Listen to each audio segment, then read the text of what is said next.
the most significant difference is that we go back to the computer-aided dispatch system and look at the raw data. We could take the information that's given in the police chief or fire chief's annual report. We could take the record management system data, okay. But what we've usually found is that it's incorrect. We have yet to find a community in which there is a good interface between the computer-aided dispatch system and the record management system.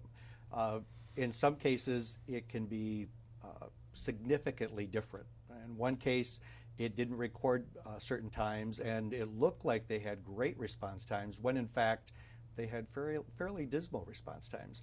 So by going back to the raw data, it does two things. First, we get to see where can they make improvements in their dispatch system so that in the future, they're able to get this information and it's accurate.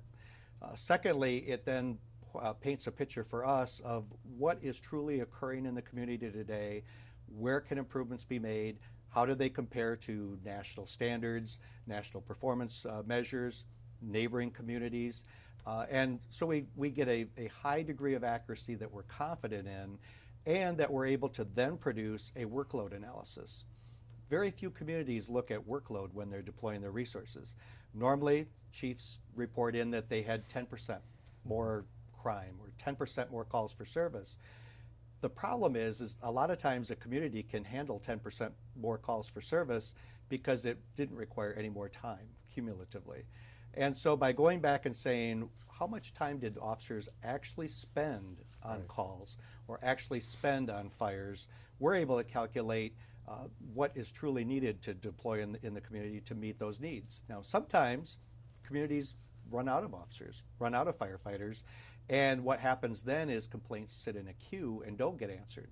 Of course, that's when the phone rings at the elected official's house because somebody waited 10, 15, 20 minutes for a response. And a lot of times it's just because they didn't have enough resources at a specific time of day. By doing a comprehensive analysis like that, we're able to show them where do they need to make additions, or are there opportunities to save money by making reductions.